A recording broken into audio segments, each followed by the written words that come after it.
Oke, nah kita masuk ke materi function. Oke. Nah, sebenarnya kalau mencari ini ya, mencari materinya itu banyak sekali ya di internet. Kalian bisa lihat di Dart tutorial, itu udah saya share juga ya di link utama. Itu ada juga materi tentang function. Mana ya? Saya buka dulu ya. Ini kenapa nggak bisa di hide? Kita hide dulu. Oke. Nah, materinya tuh banyak teman-teman ya di Google. Oke. Saya coba yang ini deh, yang Dart tutorial dulu.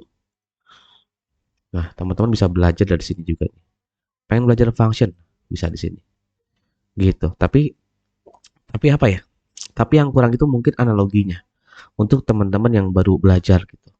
Supaya bisa membayangkan function ini tuh dalam kehidupan nyata tuh kayak gimana. Nah, itu yang mungkin nggak ada ya di apa di banyak tutorial. Nah, makanya itu di sini saya apa ya? Saya rangkum lah. Saya rangkum dan saya buat tambahan analogi supaya teman-teman yang baru belajar programming bisa cepat pahamnya. Oke, kita lanjut ke sini. Nah, function. Ini baru function ya, belum OP-nya. OP-nya nanti minggu depan teman-teman ya. Nah, tujuannya dulu ya. Kenapa sih kita bikin function? Tujuannya itu untuk menyederhanakan logika yang rumit. Oke, logik yang rumit. Yang tadinya 100 baris kita bikin jadi 10 baris. Yang tadinya 20 baris kita bikin jadi satu baris. Seperti itu ya. Yang tadinya ngitungnya kemana-mana gitu ya. Kita bikin dia ngitungnya lebih sederhana ya. Menggunakan function. Jadi kita harus tahu dulu nih tujuannya apa. Untuk menyederhanakan logik yang rumit ya, yang pertama. Yang kedua itu tujuannya untuk mengelompokkan kode atau sekedar mengorganisir kode kita supaya lebih mudah di maintenance. Ibaratnya gini, ibaratnya teman-teman kayak punya buku ya. Kalau kita taruh berantakan kan susah ya nanti ya. Kita mau nyari buku yang lagi kita cari gitu ya. Tapi kalau bukunya kita taruh rapi, ya buku sejarah ada di rak sejarah. Buku buku apa? Buku politik ada di rak politik gitu ya. Buku tentang sosial ada di rak sosial. Itu kan bakal lebih gampang nyarinya. Nah, tapi kalau teman-teman naruhnya nggak rapi ya susah ntar kita nyari bukunya gitu. Sama kayak codingan juga. Nah, jadi sebaiknya kode-kodenya itu lebih diorganisir dan dikelompokkan ke bagian-bagian yang lebih spesifik. Supaya apa? Supaya kita gampang nih nanti nyarinya. Nyari kodenya di mana gitu. Kalau ada kesalahan kita lebih gampang. Oh, ini kesalahan permasalahan tentang perhitungannya aja. Nah, kalau masalahnya tentang perhitungan aja kita cek aja tuh kode yang berhubungan dengan perhitungannya. Jadi nggak perlu kemana-mana. Gitu ya tujuannya. Tujuannya seperti itu ya teman-teman. Ya, oke. Ya, seperti itu ya teman-teman ya. Tujuannya dulu. Yang penting tujuannya dulu. Tahu apa yang kita gunakan ya. Mungkin itu terkesan sepele, tapi itu sangat penting teman-teman. Sangat penting. Kayak tukang, misalnya dia pakai palu. Nah, tujuannya dulu tuh palunya itu buat apa teman-teman. Nanti kalau kita nggak tahu tujuannya, nanti akhirnya disalahgunakan palunya. Seperti itu. Lalu ada bagian penting dari function. Nah, ada yang namanya input, proses, output. Oke, input, proses, output. Nah, analogi function itu seperti mesin keju, ya, mesin keju. Mesin keju itu kita masukin susu, oke, diolah sama dia, keluarnya adalah keju, ya. Nah, di sini keju itu adalah input, teman-teman, ya. Keju adalah input, oke. Nah, proses pembuatan keju ya itu adalah proses, teman-teman. Entah difermentasi, entah dimasak, di apa di proses lah intinya. Nah, itu masuknya ke proses, ya. Terjadi sesuatu terhadap inputnya. Lalu dia ada keluarannya. Nah, dia mengeluarkan output. Outputnya apa kalau mesin keju? Ya, outputnya adalah keju. Gitu. Dan sama juga nih kayak blender. Parkir mobil, oke. Oke, ini agak agak kurang nih yang nomor 2 ya. Kita skip aja nomor 2. Nah, yang ketiga nih blender ya. Blender juga sama tuh. Analogi function. Ya, ada inputnya, kita masukin buah, diproses, outputnya jadi jus. Gitu teman-teman ya. Jadi ada input, ada proses, dan ada output. Nah, ini analogi lainnya seperti oven, mesin cuci ya, sama ya teman-teman. Nah, poin-poin pentingnya terkait dengan function, teman-teman harus bisa mendeklarasikannya, harus bisa memanggil functionnya, harus bisa menentukan return value, mengambil return value-nya, menentukan argumen, dan seterusnya. Nanti kita bahas ya satu persatu. Oke, kita lihat contoh functionnya dulu. Nah, ini contoh function. Ini adalah function untuk menghitung pajak karyawan, ya, di mana inputnya adalah gaji karyawan. Ya, itu inputnya. Oke, prosesnya apa? Prosesnya ini, teman-teman, menghitung gaji proses. Oke, nah hasil perhitungannya itu di return. Nah, return itu digunakan untuk mengeluarkan output dari sebuah function, ya. Jadi hasil perhitungannya kita keluarkan, tuh, kita return, sehingga dia akan menjadi output. Nah, gitu ya. Jadi ada inputnya, ada prosesnya, dan ada outputnya. Nah, di sini ada tipe data dari return value-nya. Nah, jadi kalau saya tulis di sini double, artinya return outputnya atau return value-nya itu harus double. Nah, gimana kalau saya isi string? Dia bakal error, teman-teman. Ya, karena hasil perhitungan ini outputnya adalah double. Nah, tapi saya tulis di sini string, ya error. Gitu. Jadi ya teman-teman harus bisa mendefinisikan function seperti ini. Nah, ini bentuk yang lengkap ya, teman-teman ya. Jadi ada inputnya, ada prosesnya, dan ada outputnya. Gitu. Nah, penulisannya gampang untuk function. Formatnya seperti ini. Return value, saya perbesar ya. Ada return value, ada nama function, kurung buka kurung tutup. Nah, tipe ya, tipe. Type, saya tulis type aja ya. Ada type, ada nama function. Nah, ini disebut dengan argumennya atau parameter biasanya. Nah, lalu bisa kita return. Terus return value. Nah, penulisannya gampang. Tinggal tulis tipe kembaliannya apa, tipe outputnya apa. Lalu kita tuliskan nama functionnya.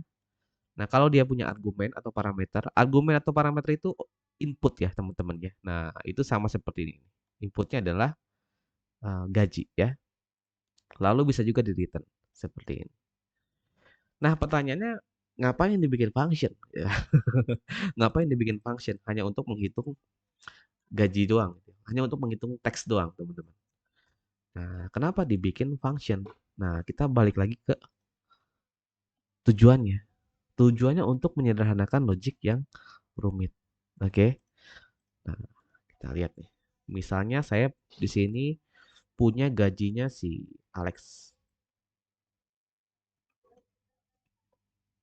Oke, gajinya si Alex 10.000. Nah, saya pengen dapetin si Alex ini harus bayar pajak berapa, gitu ya. Nah, akhirnya yang saya lakukan adalah saya hitung nih. Gaji si Alex dikali 0,1. Nah, saya dapatlah teksnya si Alex nih. Lalu saya print.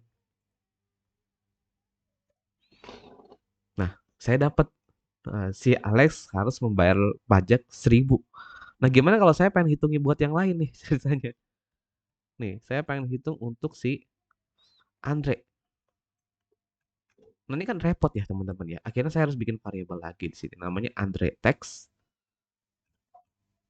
Teks si Andre. Nah, saya dapat nih. Teks misalnya si Andre gajinya 20.000 ya. Nah, saya dapat teks si Andre adalah 2.000. Nah, gimana kalau saya pengen menghitung lagi yang lain nih? Sirian misalnya. Ya, repot ya teman-teman ya. Karena kita harus menulis kode yang sama berulang kali. Oke, terjadi perulangan berkali-kali teman-teman. Nah, jadi sebaiknya daripada ditulis berulang kali sehingga tidak menjadi efisien, kita buatkanlah functionnya. Namanya get text. Dia akan menerima gaji, lalu akan mereturn teksnya.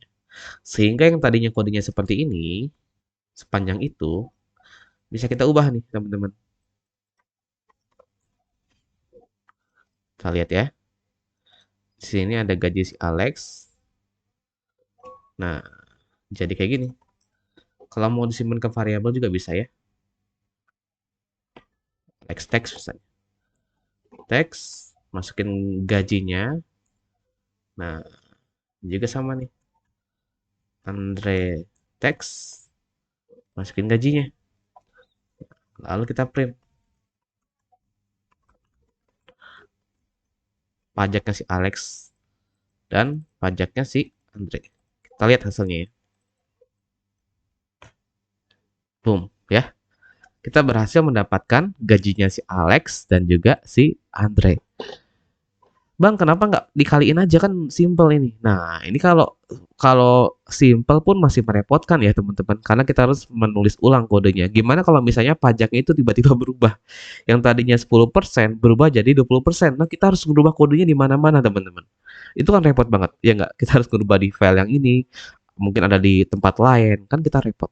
Nah, tapi kalau sudah dalam bentuk function, ketika saya pengen ubah pajaknya menjadi 20%, tinggal ganti aja satu nih di sini. Selesai ya. Atau saya pengen ubah jadi 25%. Nah, gitu teman-teman. Jadi ya lebih mudah ya untuk mengubahnya. Nah, gimana kalau misalnya ternyata perhitungannya tuh lebih rumit gitu. Oke, untuk menghitung pajaknya itu lebih rumit. Misalnya kayak gini. Kalau gajinya lebih kecil dari 10.000, oke, kita return pajaknya 10%. Kalau lebih kecil. Nah, tapi kalau lebih kecil, sorry, kalau lebih besar ya, saya agak bikin bingung nih. Kalau lebih besar sama dengan 5.000, nah pajaknya 10%. Tapi kalau lebih besar sama dengan 20.000, pajaknya adalah 20%. Misalnya seperti ini. Lebih besar sama dengan, apa yang salah di sini? Kita lihat.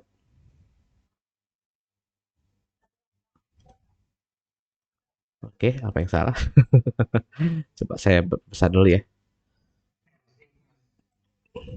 Oh iya. Nah, kayak gini ya. Kesalahan kesalahan yang kecil, teman-teman. Nah, ini kalau selain dari itu saya kali 0,1. Nah, kalau dia rumit seperti ini kan kita repot kalau kita tulis ulang berkali-kali, teman-teman. Apalagi kalau kita pengen menambahkan kondisi baru gitu ya. Misalnya kalau pajaknya lebih besar sama dengan 30.000. Nah, itu kan bakal kalau misalnya gajinya lebih besar sama dengan 30.000, bakal lebih rumit, teman-teman. Gitu ya. Jadi supaya lebih sederhana implementasi di sini, nah kita buatkanlah functionnya. Jadi kita tinggal panggil-panggil aja dulu nanti. Gitu ya. Kita lihat hitungnya, hasilnya. Yang satu pajaknya 1.000, yang satu 2.000. Kalau saya rubah ini menjadi 0,3. Andre salary 20.000. Bentar. Gajinya lebih besar. Oh, salah ya. Logiknya salah. Lebih kecil sama dengan 10.000. Nah, ini lebih kecil sama dengan 20.000.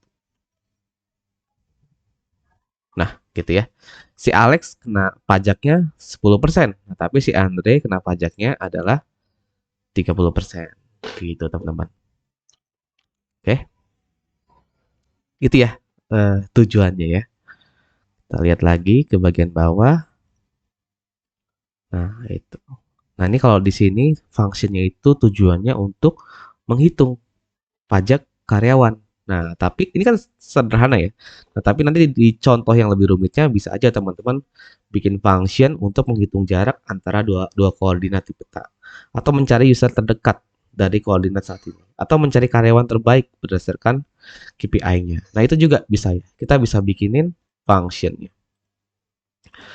Nah, daripada kita apa ya? Kita tulis berulang kali, ya mendingan kita bikin functionnya.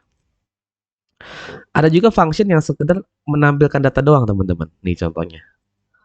Print receipt ya. Tuh. Kalau kita coba kalau kita coba kita tes ya. Nah, ini function yang hanya ngeprint doang nih. Saya tulis Alex, itemsnya apa nih? List ya. Saya kosongin dulu. Saya isi price. Oke. Saya kosongin dulu aja ya, teman-teman. Kosongin dulu. Ini kenapa nih? Ini harus coba kita lihat ya. Merahnya kenapa? This dynamic can be assigned to type double. Oke. Nah, ini functionnya kita kasih koma ya, supaya kelihatan lebih rapi ya. Ada customer name, ada items, ada price.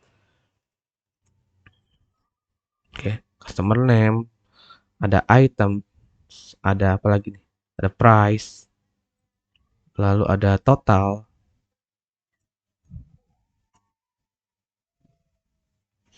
Nah, nah ini function yang hanya sekedar ngeprint doang, teman-teman. Ya, ngeprint doang. Nah, idenya apa? Idenya gini. Jadi kita pengen ngeprint tapi bentuknya tuh seperti ini nih. Rapi ya tuh. Struk belanja ceritanya ya. Ada totalnya, ada diskon dan ada total setelah diskon. Nah, daripada kita tulis manual setiap kita pengen ngeprint, ya kita bikin functionnya aja nih. Tuh, atau saya ganti jadi cetak bond deh. Cetak bond misalnya. Nah, kita bikin aja functionnya namanya cetak bond. Jadi kalau nanti saya pengen ngeprint untuk user yang lain, misalnya Andre, nah saya tinggal panggil function. It's,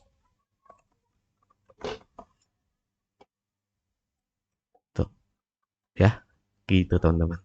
Ya ini hanya sekedar untuk ngeprint, tapi kita bisa juga loh bikin function untuk kebutuhan yang seperti ini, ya. Nah, contoh yang lebih rumitnya nanti ya cetak PDF, cetak HTML gitu ya. Jadi teman-teman bikin function, tinggal masukin nama, masukin alamat, boom, langsung ke print jadi PDF atau jadi HTML ya, atau langsung ngeprint ke printer. Nah, itu bisa dibikinin functionnya. Nah, ini juga mirip-mirip ya. Nah, ini hanyalah function untuk menampilkan pesan aja sih. Tuh, ya. Jadi kita tulis argumennya adalah nama aplikasinya, kita panggil.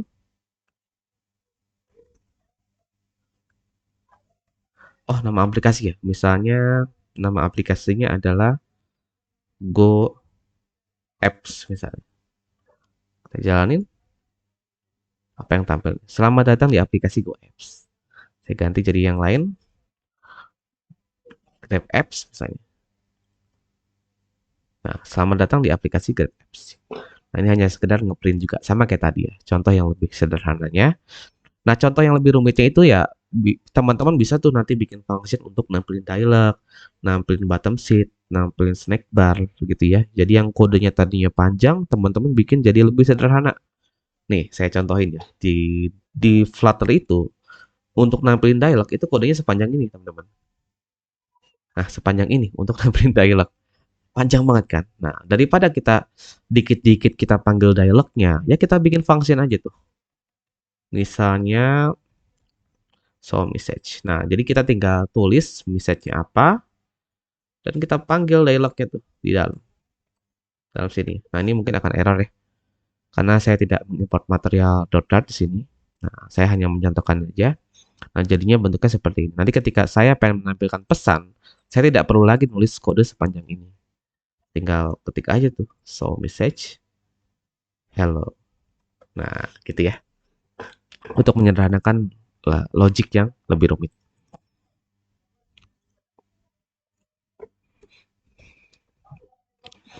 Nah, ini contoh-contoh function teman-teman ya. Ada function tanpa return value. Nah, ini ada yang kehapus sepertinya tadi ya. Coba saya edit dulu ya. Nah, ada function tanpa return value teman-teman. Ini nggak bisa diedit ya. Wait, saya edit dulu ya. Sepertinya tadi nggak sengaja saya hapus.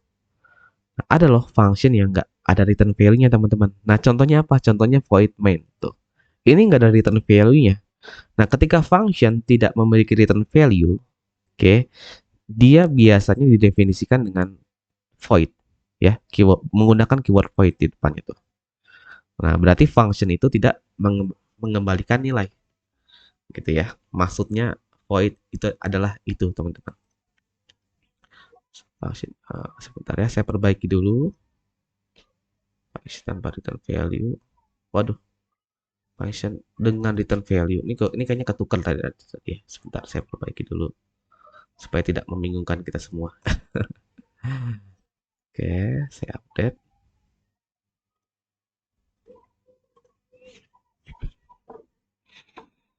Nah, nah ini ya, function tanpa return value. Cirinya ya dia ada void-nya biasanya. Tuh, ada void-nya. Bang, kalau ditulis kayak gini, artinya apa? Itu kan tadi function tanpa return value ya. Ini hati-hati nih, teman-teman. Kalau dia seperti ini, saya ganti print message aja. Nah, kalau dia seperti ini, ya dia function tanpa return value. Tapi kalau saya tulis seperti ini, Nah, ini belum tentu ya, belum tentu dia itu tidak ada return value-nya karena saya bisa return value di sini.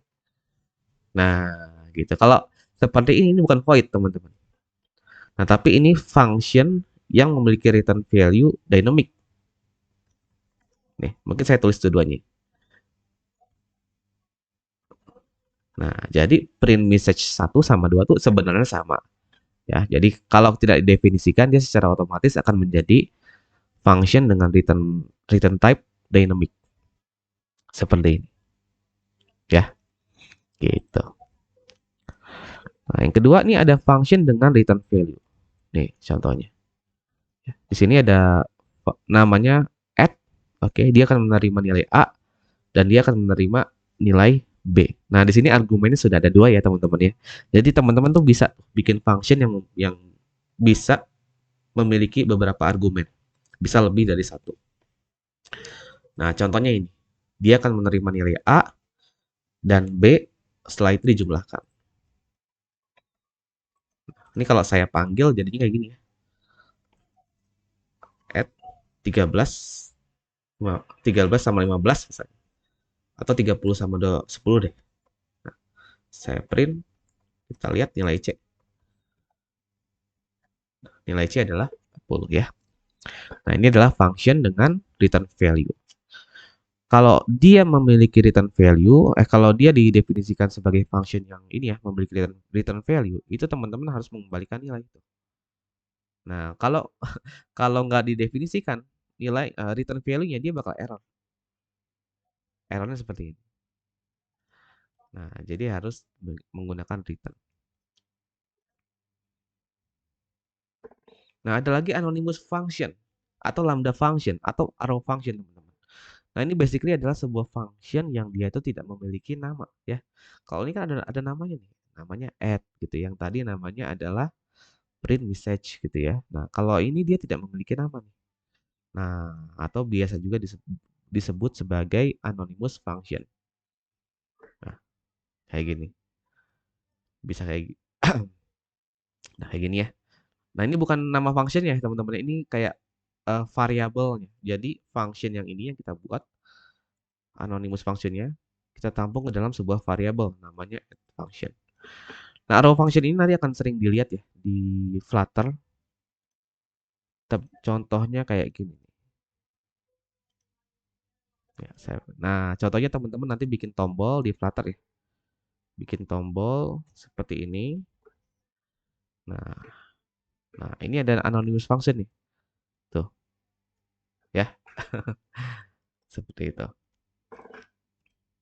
Dan lagi contoh lainnya. Saya kopas aja semuanya boleh. Nah, anonymous function. Oke. Opsional parameter. Nah, kita bisa loh bikin sebuah parameter menjadi opsional. Artinya apa? Artinya ketika memanggil function itu, nanti argumen atau parameternya itu tidak harus didefinisikan. Nah, caranya gimana? Caranya kita kasih square bracket di dalam itu, ya. Nah, sehingga nanti kalau saya panggil si grid ini, kita panggil si grid ya. Nah, dia kan punya dua argumen tuh ya. Ada name di sana, Alex, dan ada prefix. Nah, kalau saya mendefinisikan si prefixnya menjadi opsional, ya saya bisa panggil Alex seperti ini. Greet Alex tanpa harus mendefinisikan prefixnya. Gitu. Tapi kalau Alexnya nggak didefinisikan ya dia error. Ya, karena Alex di sini adalah parameter yang wajib diisi. Nah, kalau pengen dijadikan opsional bisa juga. Berarti kita kasih kotak teman-teman di sini. Nah, gitu ya. Bisa juga ya bikin opsional parameter. Nah, lalu ada juga named parameter. Nah, bedanya named sama opsional gini, teman-teman. Saya kasih contoh yang lebih oke. Misalnya, bukan. Bedanya named parameter sama parameter yang biasa ya. Nah, misalnya saya bikin function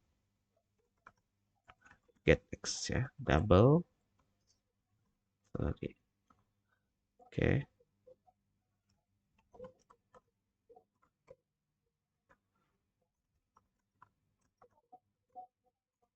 Nah, misalnya saya bikin function untuk menghitung pajak ya. Nah, saya panggil lah functionnya get text, kayak masukin gajinya 1000, persennya saya masukin 0,1. Nah, saya akhirnya akan mendapatkan nilai pajaknya ya. Tulis teks satu aja deh. Nah, kayak gini. Nah, ini menggunakan parameter yang biasa ya, teman-teman. Nah, ada juga parameter yang disebut dengan named parameter atau named argumen ya. Bedanya apa, Bang? Nah, bedanya ini nih. Bedanya kalau named parameter, parameternya itu dibungkus dengan kurawal buka curly bracket seperti ini, lalu kita masukkan dalam. Nah, jadinya seperti ini. Dan kalau menggunakan named parameter itu harus teman-teman definisikan dia itu wajib diisi atau opsional. Nah, kalau opsional bisa menggunakan operator null safety. Nah, berarti si salary dan tax percentage ini adalah opsional. Nah, tapi kalau harus diisi, teman-teman harus mendefinisikan dengan keyword require. Nah, seperti ini. Artinya apa? Artinya harus diisi nih. Ketika nanti memanggil metode get text 2. Kita coba ya. Nah, error ya. Karena harus kita tulis nih. Gajinya 2000. Teksnya saya setting 0,2. Nah, gitu teman-teman. Kalau kita print,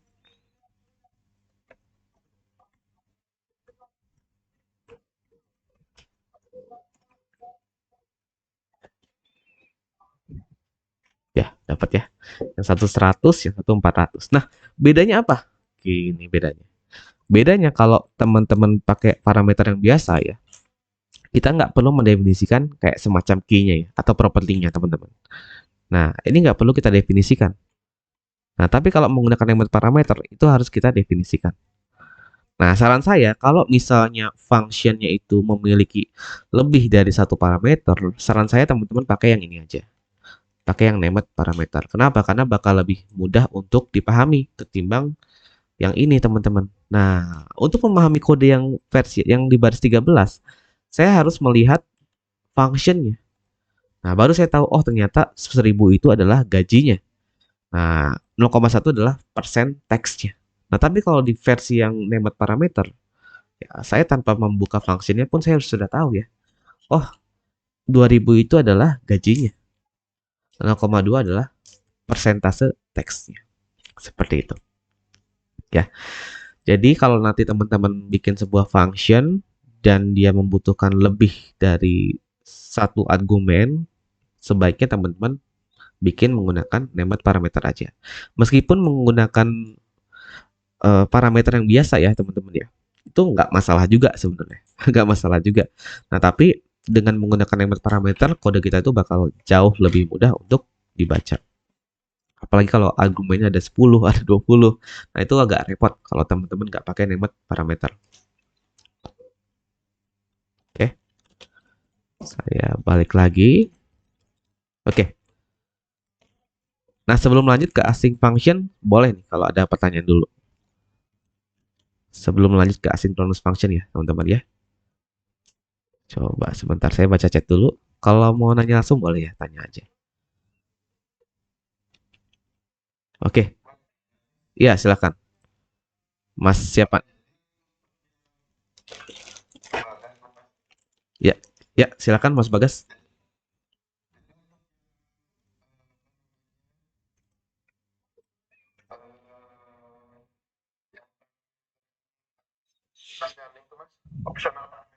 Oke, optional parameter.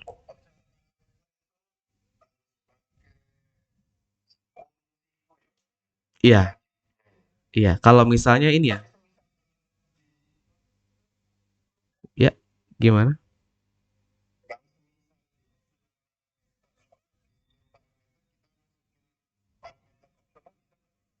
Bisa, bisa kombinasi dua-duanya ya. Nah itu lumayan banyak juga tuh di Flutter nih contohnya. Saya langsung kasih lihat di Flutternya aja ya. Nah itu banyak tuh di Flutter. Contohnya teks tuh. Kalau Mas yang udah nyenggol-nyenggol Flutter, nah itu di apa ya? Di Flutter itu kita lihat. Nah ini kombinasi ya. Jadi pakai parameter yang biasa, lalu juga menggunakan emot parameter. Nah ini sebenarnya teksnya itu dia ada di apa ya? Di parameter data nih sebenarnya. Nah, tapi tidak perlu kita definisikan seperti ini. Nah, nggak perlu ya. Nah, jadi bisa juga kombinasi dua-duanya gitu. Nah, ini yang di dalam sini udah otomatis dia menjadi hemat parameter ya. Tuh, kayak kayak style, text align, nah, itu udah hemat parameter. Seperti itu, Mas Bagas. Siap. Oke. Yes. Iya, silakan.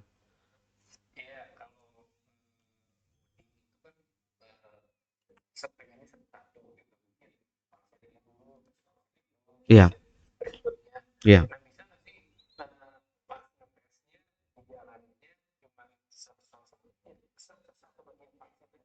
iya, iya. Oke, iya. Pertanyaan bagus ya. Jadi kalau kita punya banyak function di aplikasi kita, kita pengen ngejalanin function tertentu aja. Nah, itu bisa. Ini contohnya di sini saya punya get text sama get text 2 ya, teman-teman ya. Nah, kalau kalau saya pengen manggil get text doang, ya bisa juga kita bikin void main di sini.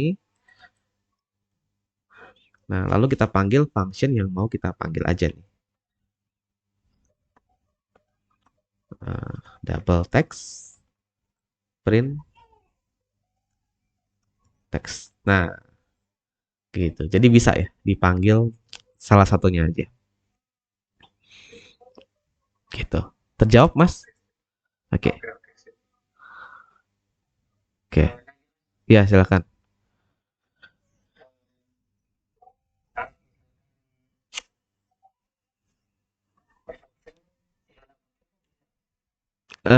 Gimana? Sorry, saya kurang ini. Mm-mm. Iya, bisa sebenarnya. Iya, bisa. Iya, cuman hati-hati ya dengan yang apa ya namanya ya, dengan kode-kode yang kayak looping di dalam looping gitu ya, function di dalam function. Silakan boleh teman-teman gunakan, tapi sebaiknya jangan terlalu dalam gitu. Jadi kayak kedalamannya minimal dua lah, dua, tiga, tiga juga udah terlalu dalam sih teman-teman. Minimal dua aja sih. Jadi bisa kalau mau bikin function dalam function itu bisa sih, gitu. Itu juga bisa dilakukan juga di Flutter nih. Saya contohin nih. Nah, saya juga lumayan sering sih bikin gitu. Tapi ya, nah misalnya di build ya. Ini kan function sebenarnya, function build. Nah, tapi di dalam sini saya bisa bikin function lagi nih. Misalnya get something ya namanya. Kita bikin get something. Kita return text. Kita return 1300 misalnya. Nah, bisa seperti ini ya. Function di dalam function. Tuh. Kayak gini contohnya. Ini function, ini function lagi. Gitu. Jadi ya bisa. Ya, bisa. Bisa tapi hati-hati ya teman-teman. Hati-hati jangan jangan apa ya, jangan bikin kode teman-teman tuh terlalu dalam ke kanan, jangan nggak bagus juga sih. Gitu. Function dibaca di file lain bisa. Misalnya saya bikin di sini di nama filenya atil.dart ya. Nah, ini ada di dalam satu level ya filenya. Nah, saya pindahin nih kode getText 1 sama getText 2, saya pindahin ke sini. Nah, ini kan berada di file yang terpisah ya. Ada di atil.dart. Nah, gimana cara saya menggunakan function ini tapi di file yang berbeda? Nah, ini kan bakal merah ya, teman-teman. Teman-teman tekan Ctrl titik. Oke, Ctrl titik. Nah, pilih yang atas tuh, import library atil.dart. Enter. Nah, dia akan mengimport si atil.dart. Setelah itu ya kita sudah bisa menggunakan function yang ada di atil.dart. Gitu ya. Jadi bisa tuh memanggil function di file lain. Nanti kalau teman-teman sudah bermain dengan OOP, itu juga sama juga ya kalau pengen pakai kelas yang berada di file lain. Gitu. Ada public sama private. Jadi kalau di Dart itu kalau pengen dibikin private dikasih underscore aja. Nanti kita bahas di OP ya teman-teman. Bisa dibikin public atau private. Di Flutter gampang. Kalau di Java kan pakai keyword private ya. Nah kalau di Flutter kasih underscore, dia akan menjadi private variable. Gitu. Nanti kita bahas lebih dalam lagi ya di OP terkait dengan encapsulation ya. Bisa nggak Mas memanggil variabel dari function lain? Oke, cross function gitu ya? Itu nggak bisa sih. Nggak bisa ya teman-teman ya. Jadi kalau misalnya punya function function one gitu ya, lalu saya bikin function two atau function A ya, function A sama function B. Di sini saya punya variabel, variabel umur 31 misalnya. Nah, di sini saya punya variabel name.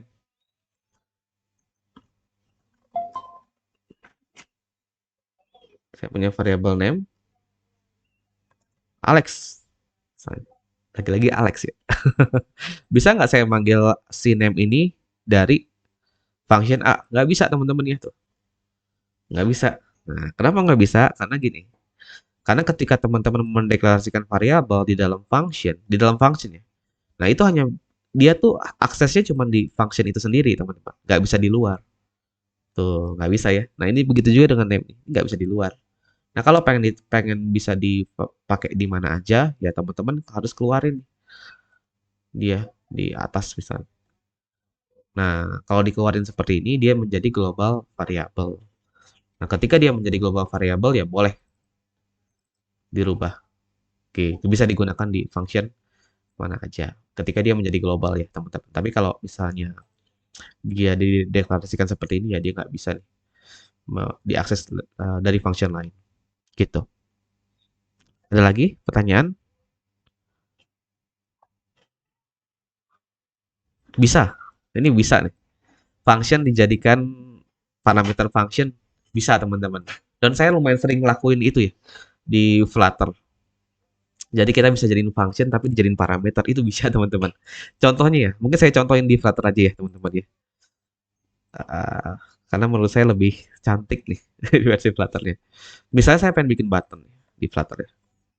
Nah, saya pengen bikin button dot dart ya. Nah, ini pertanyaan bagus nih. Apakah function bisa dijadikan parameter? Bisa. Nih, saya bikin status namanya button, super button atau power button namanya. Power button yang dia akan return button ya. Fokus ke functionnya ya teman-teman, jangan ke Flutternya dulu, jangan nanti teman-teman bingung. Nah, saya bikin namanya power button, lalu saya pengen panggil power buttonnya di sini. Nah, saya panggil lah power button itu ya. Set. Nah, si button ini kan dia punya metode onPress teman-teman di sini.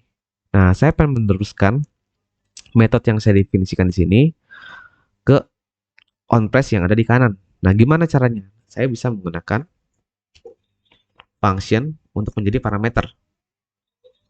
Final function onPress. Nah, saya bikin seperti ini, lalu saya panggil deh di sini.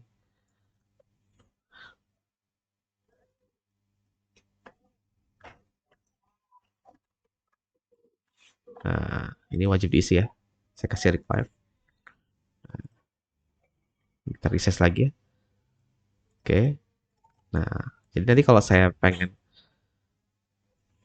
meneruskan functionnya bisa melewati. Nah, ini sebagai konstruktor sih sebenarnya ya teman-teman ya. Bukan di dalam function, tapi kurang lebih sama. Nanti kalau dalam function juga seperti ini. Tuh. Saya bisa meneruskan function onPress-nya ini. Ya, kita teruskan di dalam konstruktor kelasnya. Tuh. Lalu saya panggil di sini. Bisa ya, jadi function sebagai parameter. Baik itu di kelas ataupun di dalam sebuah function. Itu bisa. Function void. Untuk apa ya kalau function itu nggak bisa return value? Nah, tadi contohnya tadi tuh, teman-teman. Contohnya yang tadi dialog ya. Itu contoh yang salah satu contoh yang mungkin mudah untuk dibayangkan ya. Nah, yaitu ini nih. Misalnya di Flutter untuk menampilkan dialog, ini kan panjang banget nih kodenya. Tuh, sepanjang ini ya. Untuk menampilkan dialog di Flutter. Ini sepanjang ini teman-teman. Untuk menampilkan dialog di Flutter. Ini pakai bottom sheet ya. Tampilin dialog info aja. Nah, ini kan panjang teman-teman. Oke. Nah, kita kan nggak mungkin kita tulis berulang seperti ini ya, di mana-mana. Nanti kan kode ya, ya bisa aja ya, sah-sah aja ya kodenya. Aplikasi tetap jalan kok kalau kita bikin seperti ini ya, tapi kan jadi nggak rapih, teman-teman. Nah, daripada ditulis sepanjang ini, kita bikinlah functionnya. Meskipun itu hanya sekedar menampilkan pesan ya teman-teman ya. Misalnya saya bikin namanya show message. Dia akan menerima argumen pesan lalu ditampilkan ke dalam dialog. Nah, nah, pesannya dimasukin ke dalam teks. Nah, jadi nanti kalau saya pengen nampilin dialog, ya saya panggil aja nih si function void ini teman-teman. Tuh. Jadi nggak perlu nulis kode sepanjang ini. Nah, kita tinggal tulis show message hello misalnya. Gitu ya. Itu sih tujuannya ya. Gitu. Ini kenapa merah? Ya, kita skip aja ya teman-teman. Gitu ya. Jadi ya function void juga akan sering digunakan juga teman-teman. Karena tidak semua function itu memiliki return value. Ada juga function yang memang kita nggak pengen ada return value. Gitu. Hanya untuk kerangka kosong. Um, nggak juga sih. Nggak juga sih. Jadi ya salah satu contohnya kayak tadi tuh. Jadi untuk menampilkan mana? Sebenarnya masih banyak ya, masih banyak teman-teman. Contoh lainnya. Nah ini contoh yang apa ya? Yang mungkin mudah dipahami, misalnya kayak untuk cetak bond, itu kan nggak perlu return value ya teman-teman. Kita pengen ngeprint aja, pokoknya kita bikin function untuk ngeprint. Kita masukin apa produknya langsung kecetak lah intinya gitu. Kita kan nggak butuh return value. Nah makanya kita menggunakan void. Atau cetak PDF, kita tinggal masukin parameternya, misalnya ada title-nya dan sebagainya. Nanti dia akan mencetak PDF. Gitu sih. Oke, siap. Boleh dibuka Ninecode ID ya, teman-teman. Ini masih saya bikin public sih. Boleh dibuka aja, nggak apa-apa. Ninecode ID ya. Ada teman-teman. Yang membedakan void sama yang memiliki return value itu adalah return value-nya itu sendiri, teman-teman. Jadi kalau void itu dia tidak mengembalikan nilai, ya tidak ada output-nya. Apa ya? Tidak ada return value-nya sih lebih tepatnya ya. Nah, jadi kalau yang void dia tidak ada return value-nya. Nah, tapi kalau yang ada return value-nya seperti menghitung pajak tadi ya, gitu. Lumayan bingung. Oke. Oke, saya jelaskan lagi ya yang return. Oke, kita kita kita ini ya, kita ulangi lagi ya yang return value ya. Nah, gini teman-teman. Nah, contohnya yang get text ini deh. Nah, ini kan kita pengen menghitung pajak, ya enggak? Nah, kita akhirnya memberi input nih. Inputnya adalah gajinya dan persentase pajaknya. 10% nih, tapi saya tulis 0,1. Oke, inputnya ini. Nah, di sini terjadi perhitungan teman-teman. Terjadi perhitungan. Oke. Nah, gimana kalau misalnya nggak ada return value-nya? Misalnya saya tulis void gini. Nah, sini saya tulis teks. Nah, ini kan nggak ada return value-nya. Saya bikin jadi void. Nah, kalau nggak ada return value-nya, saya nggak bisa ngambil nilainya deh, teman-teman. Tuh, nih, saya nggak bisa ambil nilainya nih kalau nggak ada return value-nya. Nanti yang terjadi apa? Yang terjadi ketika saya panggil di demo.dat, saya tidak bisa ambil teksnya, teman-teman. Karena itu adalah sebuah method void. Tuh. Sedangkan saya tuh pengen ambil teksnya. Ya, saya pengen ambil nih output dari si function itu. Oke, saya pengen tahu hasilnya itu berapa. Nah, makanya tidak bisa menggunakan void. Nah, jadi solusinya apa? Saya harus membuat function yang bisa mengeluarkan value. Oke, yang bisa mengeluarkan output. Oke, jadi kayak ibaratnya mesin keju tadi saya kasih susu, saya pengen kejunya tuh keluar, teman-teman.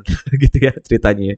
Saya masukin susu ke mesinnya, saya pengen kejunya itu keluar. Nah, makanya itu harus kita definisikan dengan return value. Saya tulislah return value-nya di sini. Karena saya mintanya double, saya ganti nih void-nya menjadi double. Nah, lalu saya return text-nya. Nah, sehingga sekarang ketika saya panggil si function-nya, dia akan mengeluarkan output teman-teman. Atau ketika saya masukkan susu ke dalam mesin kejunya, dia akan mengeluarkan keju. Oke? Nah, setelah keju yang dikeluarkan, mau kita apa ini? Kita tampung dong. Ya nggak? Kita tampung kejunya. Nah, cara nambungnya bisa menggunakan variabel. Nih, saya bikin variabel namanya text. Kenapa ditampung pertanyaannya? Kenapa ditampung? Ya karena saya pengen gunakan outputnya tadi itu. Seperti ini. Gitu. Gitu. Kebayang nggak, teman-teman? Ya, silakan.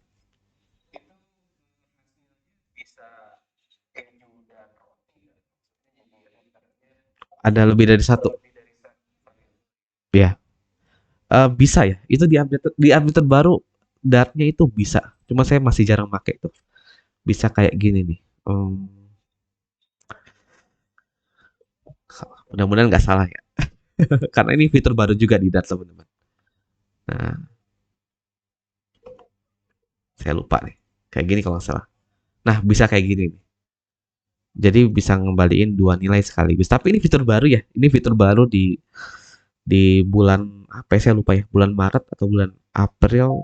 Nah, ini baru bisa nih si Dart. Jadi bisa mengembalikan lebih dari satu nilai.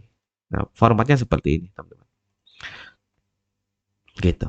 Saya hampir nggak pernah pakai sih yang return sekali dua gini. Biasanya saya bikin kelasnya dulu. Jadi nge-return value-nya itu tetap satu, ya, tetap satu yaitu objek dari kelasnya itu, teman-teman. Gitu sih. Jadi bisa ya. Iya, betul. Itu fitur baru soalnya di Dart. Bisa. Nah, ini kalau void itu kalau dianalogin kayak mesin keju ya. Kayak sebuah mesin keju yang kita masukin susu tapi nggak keluar apa-apa gitu. Gitu ya. Kayak mesin keju nih, kita masukin susu gitu, tapi dia nggak ngeluarin apa-apa. Nah, itu bedanya itu ya. Nah, kan dalam kasusnya ini kita pengen si mesin kejunya itu mengeluarkan sesuatu. Gitu. Bisa? Iya, silakan.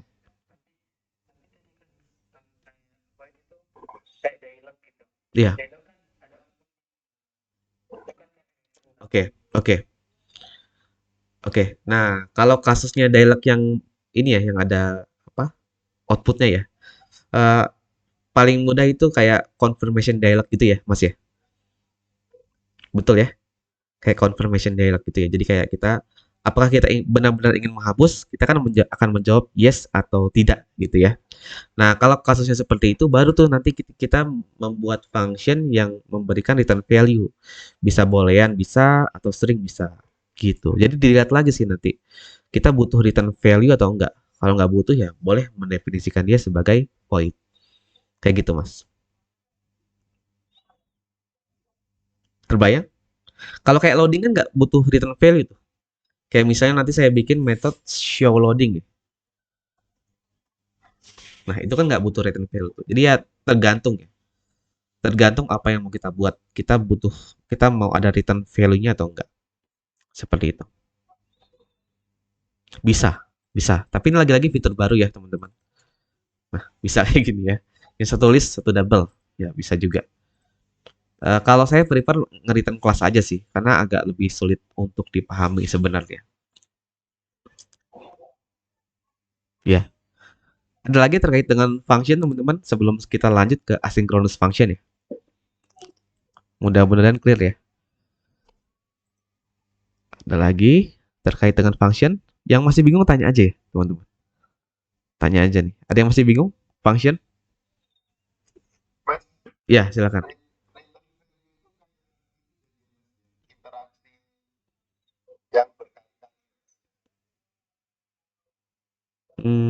Return value-nya tuh, oh iya, betul.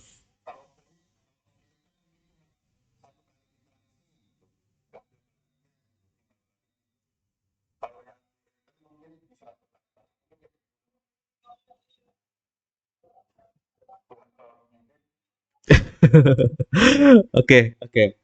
Eh, saya mencoba memahami Mas Bagas nih ya, berkali-kali. Tapi kalau dari ini ya, dari segi penggunaan function itu sama-sama bisa berkali-kali tapi ya. Jadi kayak baik itu void atau itu yang memiliki return value, itu bisa dipanggil berkali-kali ya fungsinya. Kayak gitu. Bedanya tuh di outputnya sih. Jadi ibaratnya dua mesin ya, yang satu ini ngeluarin sesuatu gitu ya. Misalnya mesin keju tadi, itu kan dia ngeluarin keju. Nah, tapi satu lagi ini mesinnya, itu dia tidak mengeluarkan apapun, teman-teman. Contohnya apa ya yang nggak mengeluarkan apapun?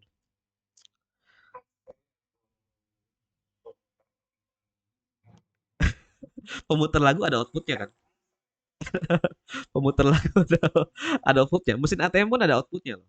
Kita masukin ATM, ya kan nanti keluar keluar uang gitu misalnya. Yang nggak ada outputnya apa ya? Ngecelengan. Ya, store tunai itu. Ketika teman-teman store tunai kan nggak ada ininya, ya, nggak ada apa? Nggak ada outputnya tuh.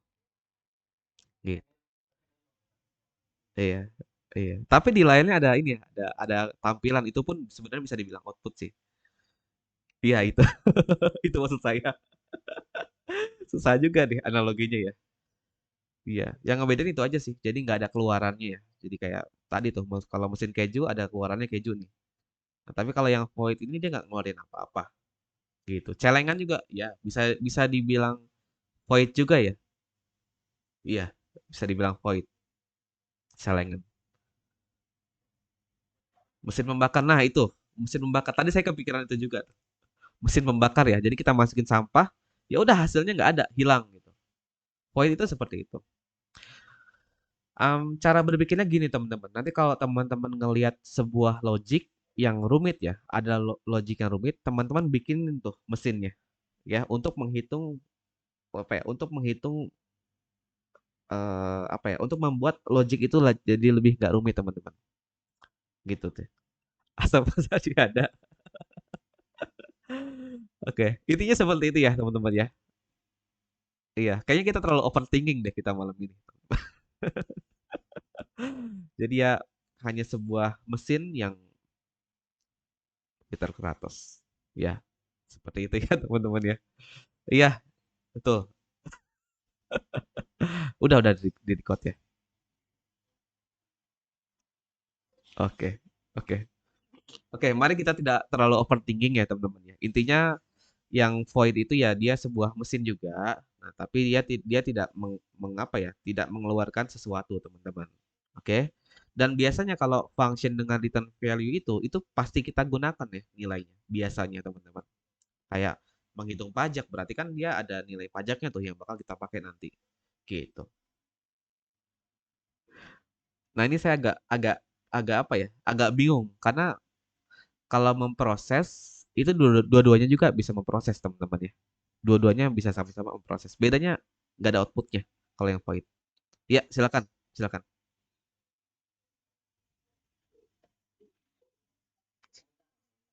Iya. Nah, tadi tuh eh, gini cara cara menentukannya ya. Kan teman-teman bikin function tuh, ya nggak? Nah, teman-teman mengharapkan nilai nggak tuh yang dikembalikan dari function itu? Contohnya saya bikin function getText nih. Nah, kan saya mengharapkan nilai ya, teman-teman. Nah, karena saya mengharapkan nilai, saya tidak mendefinisikan dia sebagai void gitu.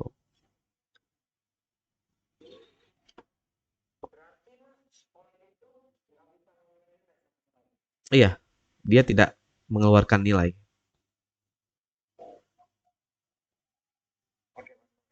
Oke. Iya, iya, void. Nah, silakan.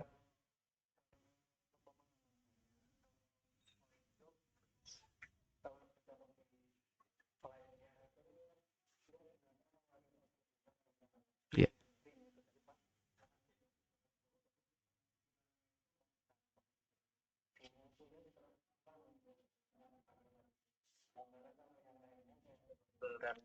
iya, iya, iya. Nah, itu ada yang lebih clear lagi tuh penjelasannya. Nggak ada balikannya, iya, tuh. Nggak ada return value-nya ya kalau void ya. Nggak ada nilai yang dikembalikan. Tuh, iya. Hello, print itu coba kita lihat ya. Takutnya saya salah nih. Oh ya, ini kalau print ini nggak ada nilai yang dikembalikan ya teman-teman. Nah makanya itu nggak bisa ditampung nih. Tuh, nggak bisa ditampung ya si print. Nah kenapa nggak bisa ditampung? Karena dia void. Taunya dari mana void? Kursornya saya arahkan ke sini. Tuh, ternyata dia void ya. Atau saya buka kontrol klik. Nah, dia adalah void. Gitu. Yes. nggak ada expected output, bisa juga ya, gitu. Oke. Kalau saya biasanya menentukan dia itu harus pakai void atau enggak, ya itu kita lihat ini, harapan kita tuh dia mengembalikan nilai atau enggak. Nah, kalau kayak getText tadi kan saya pengen ngambil nilainya, teman-teman ya. Makanya saya tidak menggunakan void kayak gitu.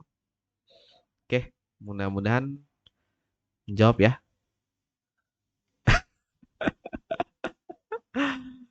Oke, teman-teman, kita lanjut ya ke asynchronous function.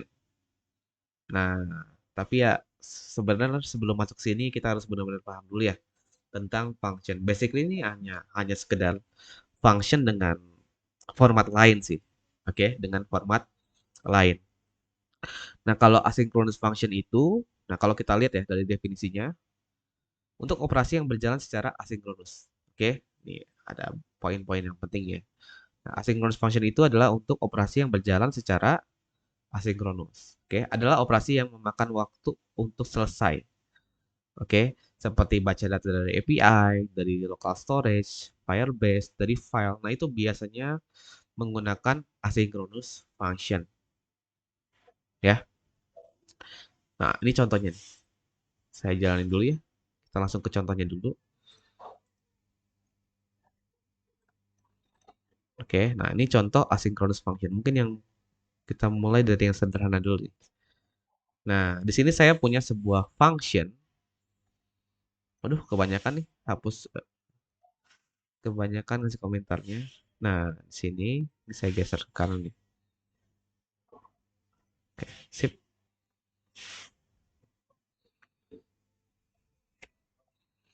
Nah, ini ada sebuah function namanya getProducts. Oke. Intinya dia pengen ngambil data sebenarnya, teman-teman. Dia pengen ngambil data dari sebuah API. Oke. API-nya apa aja? Mau dia pakai Laravel nanti ya, mau dia pakai Golang, pakai Express.js, intinya dia pengen ngambil data dari server. Nah, itu biasanya melalui API. Nah, API ini kan dia bisa bisa apa ya? Bisa jadi koneksinya lagi bagus nih. Nah, berarti request-nya selesai 100 millisecond misalnya. Koneksinya lagi jelek, beres request-nya itu 2 second. Ya nggak nentu lah. Beresnya kan nggak nentu, teman-teman. Nah, makanya itu biasanya kalau yang selesainya nggak nentu kayak gini, itu biasanya menggunakan asynchronous function yang bisa di-await, teman-teman. Oke. Nah, untuk mendefinisikan asynchronous function gampang. Tadi kan kita udah bikin function ya. Nah, misalnya, nah ini versi yang synchronous function ya, teman-teman. Nah, kayak gini. Nah, tapi versi asynchronousnya, teman-teman perlu menulis async di sini. Setelah kurung buka, kurung tutup, teman-teman perlu menulis async. Oke. Nah, itu adalah ciri asynchronous function. Nah, ciri lainnya asynchronous function itu menggunakan keyword future, teman-teman di sini. Nah, kalau teman-teman sudah lihat dia menggunakan future, nah berarti dia adalah asynchronous function. Saya contohkan yang lebih sederhana dulu nih, supaya tidak bikin bingung ya. Void main, saya contohin apa ya? Paling enak, oke, gini aja. Nih, ya. Saya memiliki sebuah function namanya print tampilkan pesan. Oke,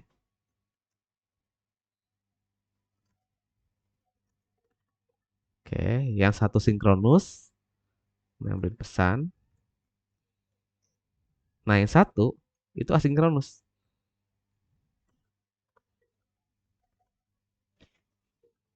Nah, bedanya apa? Yang satu pesannya langsung ditampilkan, yang satu ada delaynya, teman-teman. Delay sebanyak 2 detik. Nah, baru tepannya lagi. Pesannya akan tampil. Oke, saya panggil metodenya, tampilkan pesan. Nah, ini sinkronus ya. Hello. Saya tulis A deh. Saya tulis A, B, C. Nah, kalau function yang biasa, yang sinkronus, ketika saya jalankan, ya yang akan tampil adalah A, B, dan C, teman-teman. A, B, dan C. Nah, tapi kalau di antara A, B, C, dan D ini, Oke, yang B-nya ini saya menggunakan yang asinkronus. Kita lihat apa yang terjadi ya. Apakah tampilnya akan A, B, C, dan D? Saya jalankan. Nah, yang tampil adalah A, C, D, dan B, teman-teman. Oke, A, C, dan B. Nah, kenapa? Karena si tampilkan pesan ini adalah asynchronous function. Artinya function ini by default ya. By default ketika dipanggil, oke, dia tuh kayak nggak ditungguin gitu, teman-teman. Dia berjalan secara asinkronus. Kalau saya gambarkan jadi kayak gini. Nah, ini alur ini ya. uh, Alur berjalannya aplikasi. Di sini saya manggil yang A, di sini manggil yang C, saya manggil yang D. Nah, tapi ketika saya manggil yang B, yang ini ya, yang baris 83, nah, dia itu memiliki cabang sendiri, teman-teman. Cabang alur sendiri ya. Di mana dia akan menunggu sebanyak 2 detik, baru dia akan menampilkan B. Gitu. Itu yang terjadi, teman-teman. Makanya yang muncul adalah A, C, D, dan B. Karena dia berjalan secara asinkronus. Artinya nggak ditungguin nih teman-teman di sini nih. Nah, jadi fungsinya tuh dipanggil tapi nggak ditungguin sampai selesai. Oke, nah itu salah satu kelebihan juga dari asynchronous function. Jadi teman-teman bisa panggil functionnya tapi nggak perlu ditungguin sampai functionnya beres. Nah, pertanyaannya gimana kalau misalnya saya pengen tungguin sampai functionnya beres? Nah, ada kasus-kasus yang kita itu yang memang pengen tungguin ya functionnya sampai beres. Kenapa? Karena kita pengen ambil nilainya, ya. Karena kita pengen ambil nilainya.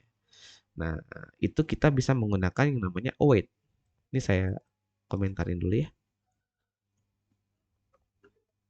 Nah, kita bisa menggunakan yang namanya await. Gitu. Ketika kita menggunakan await, kita wajib menggunakan asing di sini, teman-teman. Nah, gimana kalau saya tidak menggunakan asing? Error ya, error. Errornya kenapa?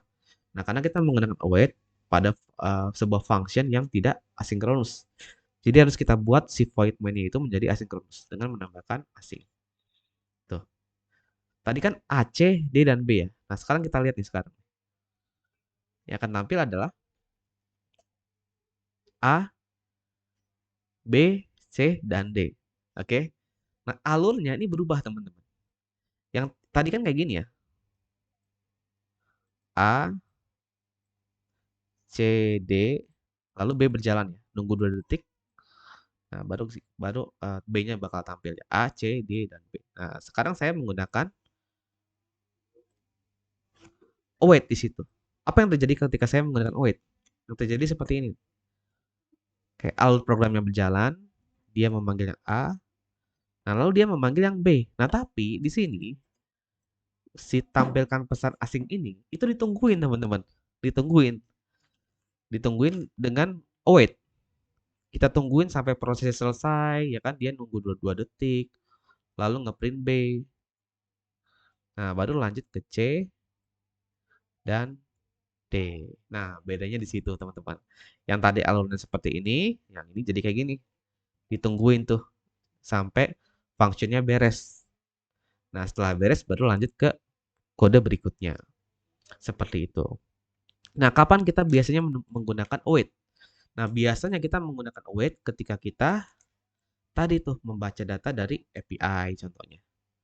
Nah, membaca data dari API gitu ya, membaca data dari local storage, membaca data dari Firebase, dan membaca data dari file.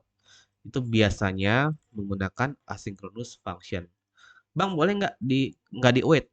Ya boleh-boleh aja. Ya, artinya kalau nggak kalian await, kalian nggak pengen nungguin sampai functionnya beres. Kadang-kadang memang kita pengen dia berjalan secara asinkronus aja, gitu. Dan kita tidak mengharapkan return value dari function itu.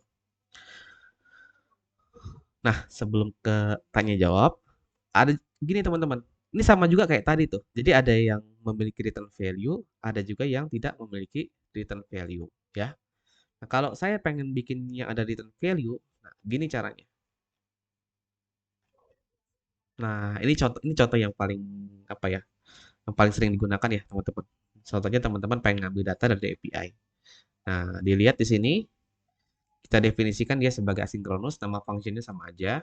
Oke, di sini ada request, ya, ada await-nya juga. Nah, kenapa ada await? Karena kita pengen nunggu ya, nunggu sampai mendapatkan respon. Nah, setelah mendapatkan respon, kita return. Nah, ketika sebuah function didefinisikan sebagai asynchronous function dan kita pengen mendefinisikan return value, kita harus menulis future teman-teman di sini. Oke, harus menulis future. Nah, jadi nggak bisa nih teman-teman mendefinisikan functionnya kayak gini. Nah, nggak bisa ya teman-teman. Kenapa? Karena ini adalah sebuah asynchronous function. Basically ini hanyalah aturan ya yang dibuat di Dart. Jadi kalau teman-teman punya asynchronous function dan dia ingin memiliki return value, nah itu harus menggunakan yang namanya future. Seperti itu. Nah, si asynchronous function ini juga bisa pakai then teman-teman ya. Tapi saya jujur saya sangat jarang pakai then teman-teman. Teman-teman bisa menggunakan then tapi harus ada return value-nya. Kayak gini. Nah,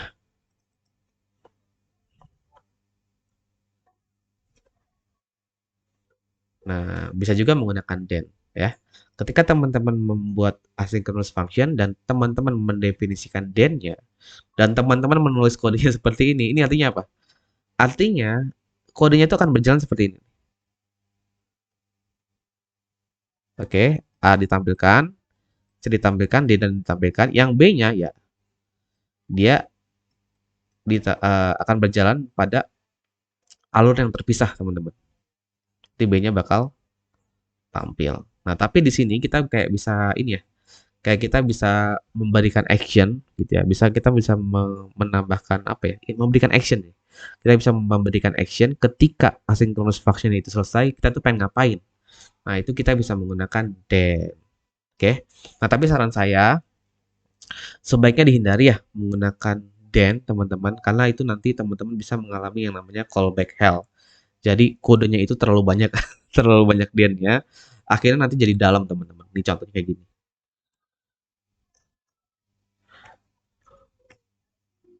Nah, jadi seperti itu teman-teman ya. Jadi terlalu dalam ke kanan itu biasanya disebut dengan callback hell. Jadi ya saya tidak menyarankan teman-teman pakai then. Oke. Apalagi kalau teman-teman nggak punya alasan nih kenapa itu tuh harus pakai then. Sebaiknya jangan pakai then. Kalau memang pengen mengambil nilainya yang value ini mendingan di await aja. Kayak gini. Di await. Gitu. Nah, di contoh get products tadi kita coba ya. Kita coba. Ya, kalau saya nggak pengen ambil nilainya, saya bisa tulis seperti ini aja ya. Karena saya nggak pengen ambil nilainya. Nah, kalau saya pengen ambil nilainya, saya harus tampung di sebuah variabel. Nih, seperti ini. Nah, kalau saya tulis seperti ini, apa yang bakal tampil nih? Kita lihat ya. Nah, yang akan tampil adalah sebuah future. Kenapa terjadi seperti ini? Karena kita mengambil nilainya si get products, padahal ini belum beres, teman-teman. Ini belum beres, belum selesai, teman-teman ya. Jadi terjadi alur yang kayak gini lagi nih. Nah, kita ambil nilainya, padahal di sini alurnya itu belum beres. Nah, supaya kita bisa mendapatkan nilainya, kita harus bikin alurnya jadi seperti ini. Tuh, ya. Jadi kita tunggu sampai beres. Nah, baru kita tampung ke variabel. Nunggunya gimana? Bisa menggunakan await. Kita lihat hasilnya ya. Yang tadi future ya hasilnya. Nah, di sini kita sudah bisa mendapatkan nilainya. Kurang lebih nanti kalau teman-teman bermain dengan Firebase, dengan file juga sama ya. Seperti ini. Itu adalah asynchronous function. Nah, itu juga diterapkan ketika teman-teman menambahkan data produk ya. Nah, itu bisa juga menggunakan asynchronous function atau mengupdate data produk atau menghapus data produk. Itu juga bisa menggunakan asynchronous function. Silakan ada pertanyaan terkait asynchronous function? Future. Oke, future itu biasanya untuk mendefinisikan return value ya dari sebuah asynchronous function. Nah, itu biasanya harus mendefinisikan dengan future, teman-teman. Nah, kalau didefinisikan seperti ini sama dengan future dynamic. Artinya function ini bisa mereturn nilai apa aja. Gitu. Kalau nulis gini kurang tepat, kita lihat ya. Wah, nggak bisa dibuka nih. Oh, bisa nih. Kita lihat ya, apa kurang tepat. Itu kenapa itu? Kalau saya lihat sih oke sih. Kalau saya lihat oke. Tapi ini ngapain? Ini mau ngapain nih? Start NFC session nih. Apakah ini sebuah asinkronus atau enggak? Dan apakah perlu ditunggu atau enggak? Gitu. Karena kalau dari baris ini saya nggak bisa ini ya, nggak bisa jawab ini tuh cara yang benar atau enggak. Karena tergantung apa yang mau teman-teman gapai. Itu si start NFC ini ingin ditunggu atau enggak. Nah, kalau nggak pengen ditunggu ya nggak masalah dibikin seperti ini. Iya, betul. Yang dari GS. Seperti Promise ya di GS. Beda-beda dikit lah.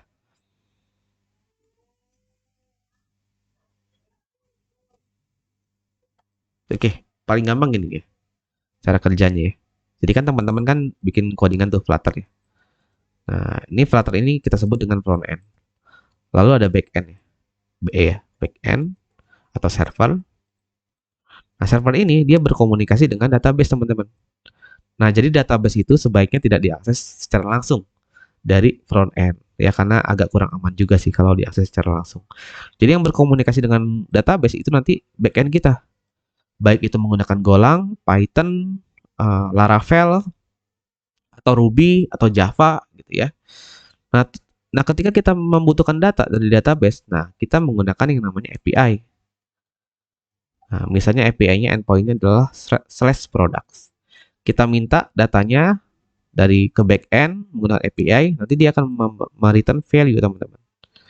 Nah setelah return value-nya di return, baru kita tangkap ya, kita tangkap dan tampung ke sebuah variabel dan ditampilkan ke UI. Gitu sih cara kerjanya. Oke. Nah contohnya tadi nih, ini contohnya yang tadi ya teman-teman ya, yang get products ini nih. Nah ini contohnya nih. Oke, baik nanti teman-teman ngambil data dari apa? Dari local storage atau ngebaca file, itu kurang lebih sama sih. Kayak gini. Menggunakan asynchronous function. Iya, silakan.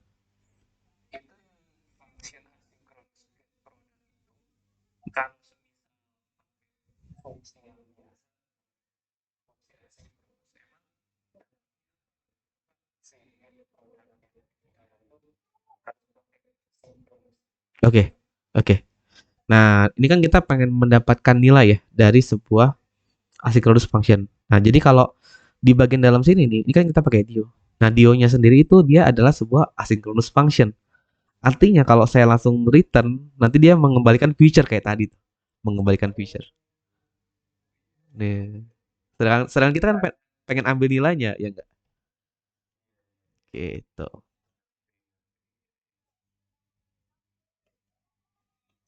Sebenarnya nilai mas kalau nggak dia itu package inilah untuk HTTP request salah satunya itu yang populer di Flutter adalah Dio. Bisa pakai Dio, bisa pakai HTTP ya. Library sih. Ya, Axios. Ya seperti Axios lah.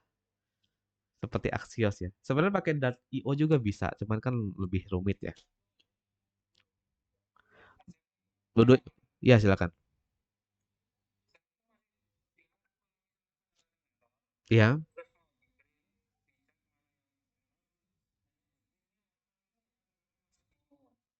oke.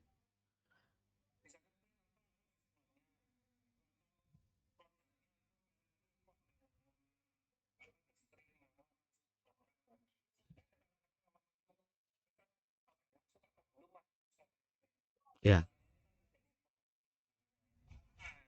Iya, iya, iya. Iya, itu masalah betul ya, masalah debugging sebenarnya. Sebenarnya yang di-print itu sesuai kebutuhan kita sih. Mas Agus ya ini ya? Ya, Mas Agus. Oke. Jadi sesuai dengan intinya sesuai kebutuhan kita aja sih. Apa yang mau kita lihat gitu, apa yang mau kita cek. Jadi pertama-tama ya kita lihat dulu nih, kita mencium mencium apa ya? Mencium bau kesalahan di mana gitu kan. Oh, saya ngelihat oh kayaknya nih responnya ngaco nih. Akhirnya kan saya print. Sini. Nah, kenapa saya print? Karena saya pengen melihat nih si respon ini dia mengembalikan apa. Atau saya pengen ngeprint si status code. dari si apa si respon. Bisa juga tuh. Iya. Iya, kalau saya pengen melihat status code-nya gitu. Jadi ngeprintnya sebenarnya sesuai kebutuhan ya, sesuai kebutuhan. Iya. Tapi kadang-kadang gini, kadang-kadang juga ya, kadang-kadang saya pernah ngalamin kayak gini gitu. Saya ada sebuah error, tapi saya nggak tahu errornya di mana gitu. Yang membuat kodenya itu berhenti. Nah, kadang-kadang saya bikin kayak gini, Mas Agus. Saya bikin nggak tahu ya teman-teman yang lain bikin juga atau enggak. Saya bikin print satu, print 2, print 3 gitu. Print 4. Saya jalanin, kadang-kadang saya bikin gini juga sih. Nah, ini kan ada angka satu, 2, 3, empatnya nggak masuk. Berarti kodenya itu nggak masuk ke blok yang ini. Nah, kadang-kadang saya bikin kayak gini juga sih.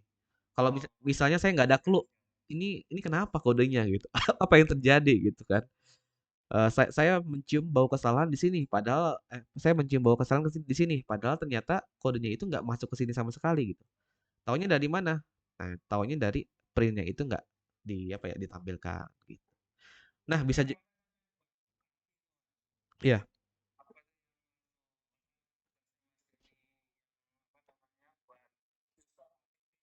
iya, oke.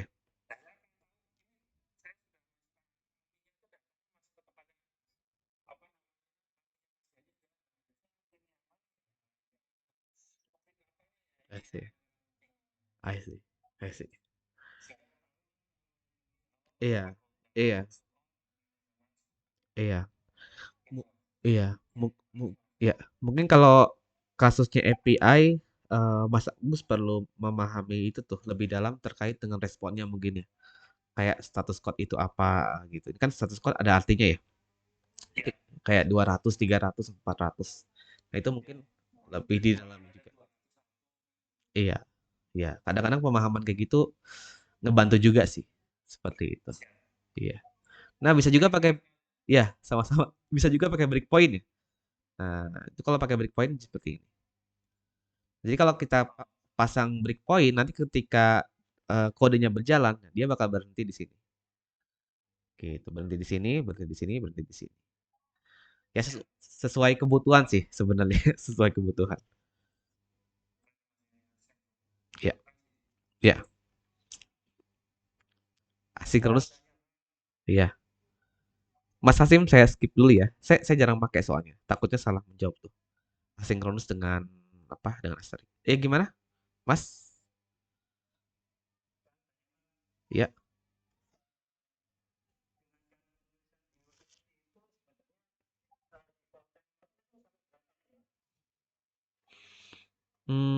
Kurang tahu ya. Kurang tahu. Kayaknya aduh, kurang tahu ya. Kurang tahu time-nya berapa, mungkin kita lihat dokumentasinya.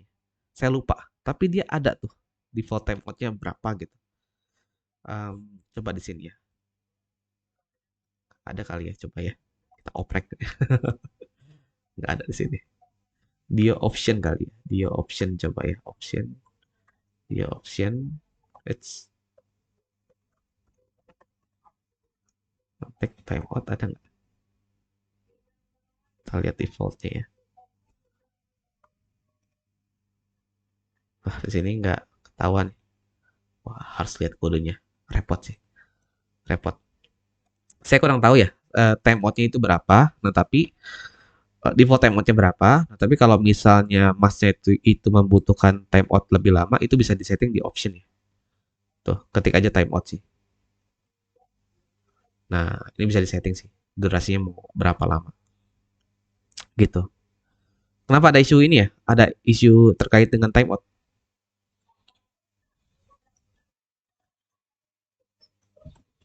Oke.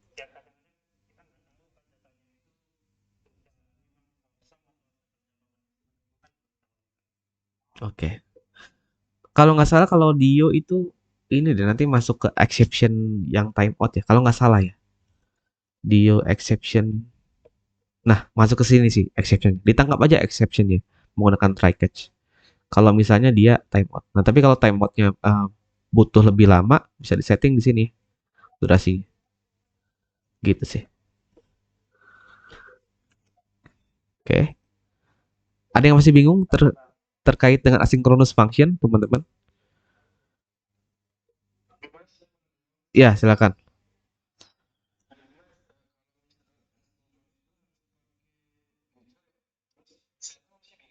Ya,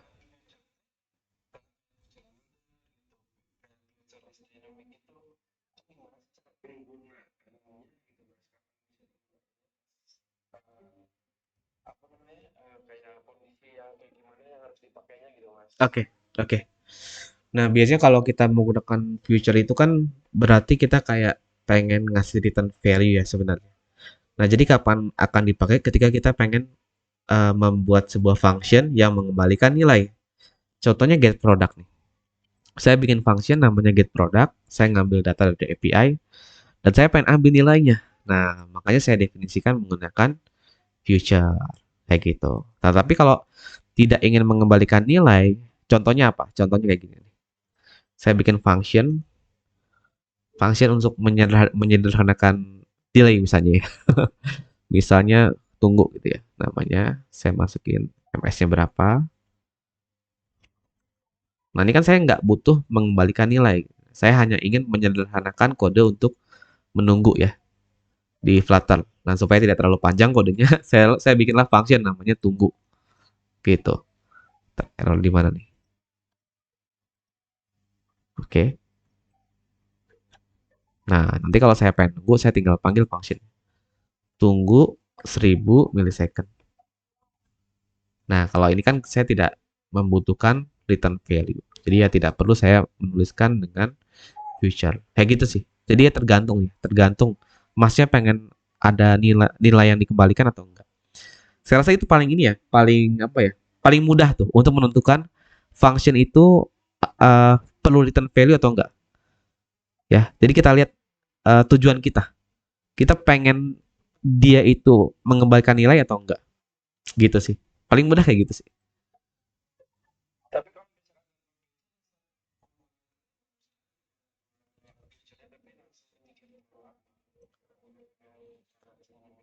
Mm -mm. Ya, ya.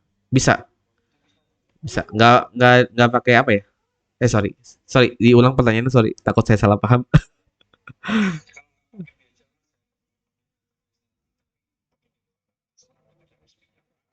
Tapi asinkronus juga, tetap asinkronus.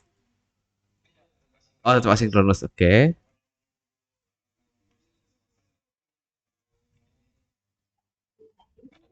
Oke. Nah, kalau tidak didefinisikan nanti jatuhnya jadi dynamic aja sih. Dynamic coba ya. Sebentar, produk ini konflik ya. Nah, kayak gini ya misalnya ya. Oke. Ya ini jadinya dynamic sih jatuhnya. Kalau tidak didefinisikan seperti ini sebenarnya ada future-nya juga, Mas. Kalau kita tidak definisikan ya. Nah, tapi dia jadinya future dynamic. Nah, jadinya kayak gini. Gitu. Sebenarnya kalau nggak didefinisikan ya tetap ada future-nya juga sih by default. Ada, iya betul. Gitu. Sama kayak tadi kita bikin metode nggak ada return value-nya, nggak ditulis void-nya. Nah, itu dia menjadi dynamic gitu. Oke. Iya,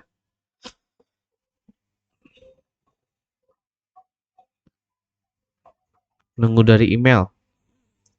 Iya, bisa. Bisa jadi asynchronous ya. Ya, karena kalau kita tunggu ya, kalau kita tunggu sampai dapat emailnya, iya, bisa jadi asynchronous ya. Tapi kok kayaknya lebih bagus nggak pakai asynchronous function ya. Kalau itu lebih bagus pakai konsep notifikasi ya. Sepertinya lebih oke sih. Tapi kalau mau dibikin asynchronous bisa juga. Iya, bisa juga sih. Gitu. Kebanyakan sih asynchronous function yang ini ya, yang tadi saya sebutkan tadi tuh. Penggunaannya. Mana ya? Mana nih? Hilang lagi. Waduh, bentar. Nah, kebanyakan asynchronous function itu kayak kita mau apa ya? Mana tadi ya? Nah, ini ya kayak kita mau baca data dari API, baik baca atau ini ya, atau ngirim data ya teman-teman ya. Baik baca atau ngirim data. Nah itu biasanya menggunakan asynchronous function. Ngambil data dari local storage itu juga biasanya menggunakan asynchronous function.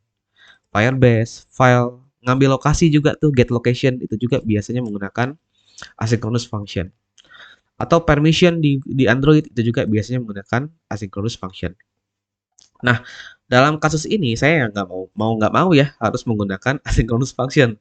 Kenapa? Karena Dio-nya sendiri adalah sebuah feature. Nah, jadi kalau saya bikin ini menjadi sebuah sinkronus, ya saya nggak bisa dapetin nilainya teman-teman ya. Nggak bisa dapetin nilainya karena nilainya itu harus ditungguin supaya bisa saya ambil teman-teman. Tuh. Makanya saya mau nggak mau menggunakan asynchronous function. Gitu sih. Lebih banyak yang kayak gini-gini aja sih menggunakan asynchronous function. API, local storage, Firebase, file, kayak gitu. Get location tadi. Ada banyak sih. Nah, mungkin terakhir ya. Terakhir tentang ini, tentang penamaan function. Namain function jangan asal, teman-teman. Itu semua ada maksudnya. Oke. Contohnya get product list nih. Gimana kalau saya namain dia menjadi product? Ini akan bikin bingung ya, teman-teman. Ini mau ngapain nih? Mau ngambil data produk, pengen nambahin produk, pengen menghapus produk, atau pengen ngapain? Nah, jadi kalau teman-teman bikin function, sebaiknya ada prefixnya. Prefix plus nama function. Nah, kalau pengen ngambil data produk, ya udah bikin aja namanya menjadi get products.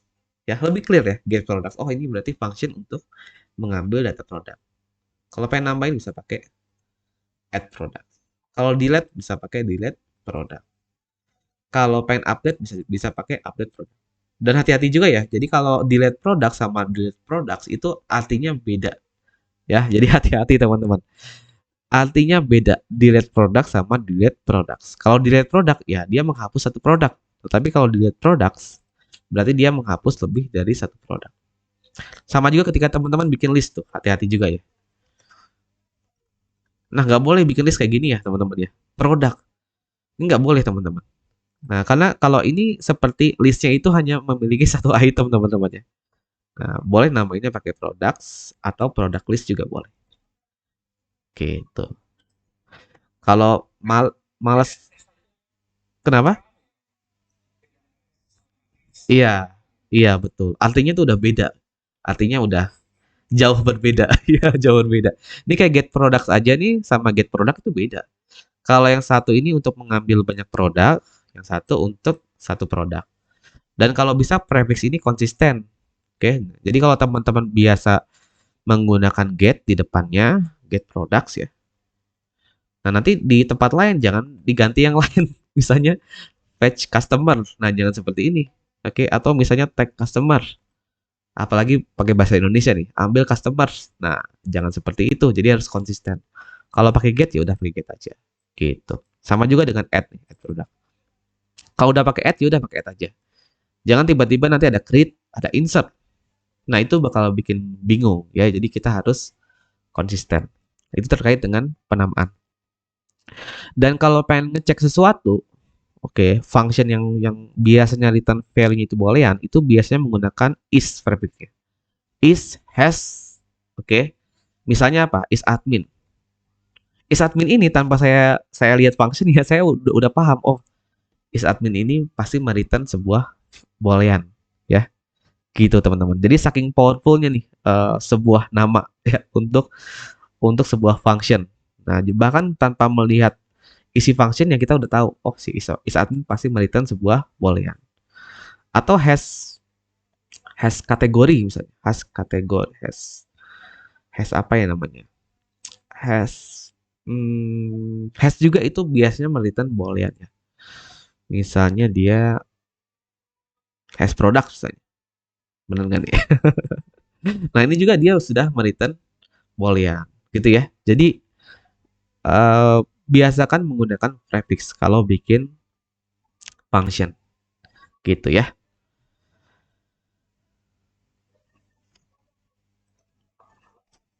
Nah, has permission juga ya, has data juga tuh. Itu udah pasti boolean nih.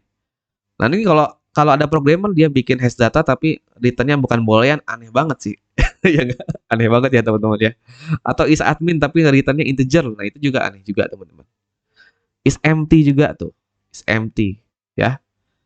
Nah jadi ya itu juga contoh yang bagus tuh. Is empty ya teman-teman. Di Dart itu banyak menggunakan keyword is. Jadi sebaiknya teman-teman pakai is aja sih.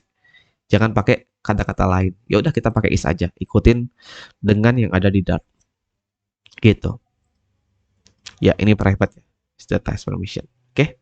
Seperti itu ya teman-teman. Tentang materi hari ini, oke, tentang function. Harapan saya teman-teman yang penting tahu tujuannya ya untuk menyederhanakan logik yang rumit. Artinya kalau teman-teman mencium apa ya, ada kode yang waduh ini ribet banget nih. Nah, teman-teman bisa bikinin functionnya. Oke. Atau untuk sekedar mengelompokkan kode juga bisa juga teman-teman menggunakan function. Nah, ada inputnya, ada prosesnya, ada outputnya. Analoginya seperti mesin keju ya. Paling gampang mesin keju sih yang enak ya dibayangkan. Nah, poin-poin pentingnya tadi bisa mendeklarasikannya, bisa manggilnya teman-teman. Tadi kita juga sudah panggil dengan return value ya.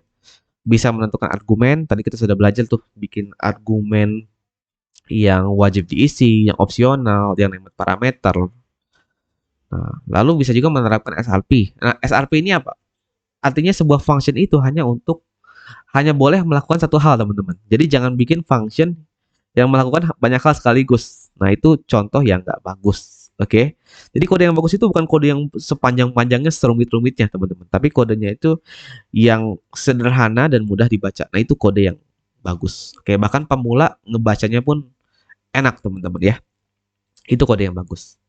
Nah, salah satunya untuk membuat kode yang bagus ya kita harus menerapkan SRP pada functionnya. Single Responsibility Principle ya. Artinya sebuah function dia hanya melakukan satu tanggung jawab aja, teman-teman. Ini kayak get product ya udah dia cuma ngambil data produk aja. Oke. Okay? Jangan ada hal lain di situ. Nih contohnya saya get product di sini. Nah, tapi di sini saya get user juga, teman-teman. Nih ya kayak gini nih ceritanya nih. Nah, ini nggak boleh bikin function seperti ini ya. Ini dia melakukan dua hal sekaligus. Di dalamnya dia mengambil data user dan juga mengambil data produk. Nggak boleh seperti itu ya. Jadi harus memiliki satu tanggung jawab aja ya. Lalu juga harus bisa mendeklarasikan asynchronous function ya yang asing tadi tuh. Asing dan juga harus bisa menggunakan await dan mendapatkan return value-nya. Nah, itu sudah ada contohnya di get product tadi ya. Nah, di bagian ini ya. Nah, tadi kan kita tahu juga ya bedanya kalau tidak kita await sama kita await.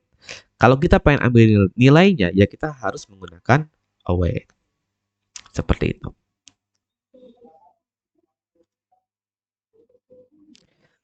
Oke, pertanyaan terakhir mungkin ya. Cara ngapalinnya agak susah bang. Banyak banget kodenya. Ada tips.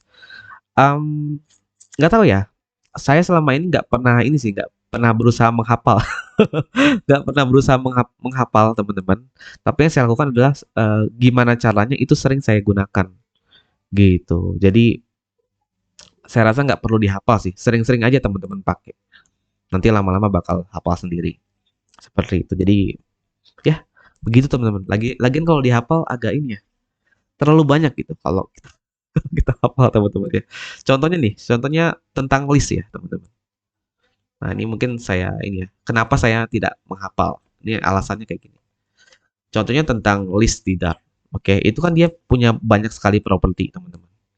Ada propertinya, ada reverse, last dan sebagainya. Ada metode add, fill range, get range. Ini kan belum tentu semuanya akan kita gunakan. Oke, jadi ya tidak harus dihafal. Tapi nanti kalau mentok teman-teman harus bisa baca dokumentasinya. Minimal itu aja sih. Nggak harus dihafal jadinya. Oke?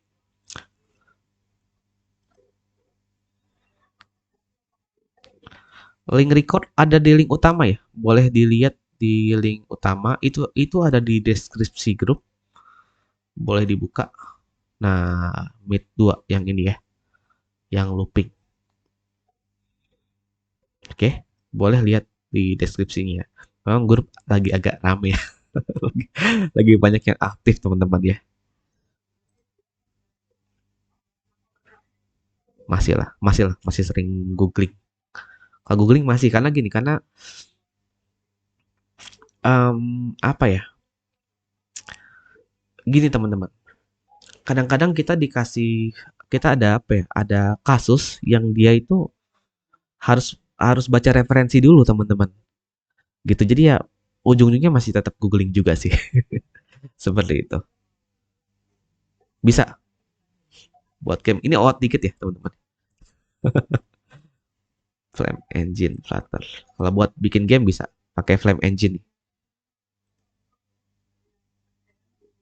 Nah, boleh pakai Flame Engine. Boleh kapan-kapan ya saya bahas error yang sering muncul. Oke? Oke teman-teman.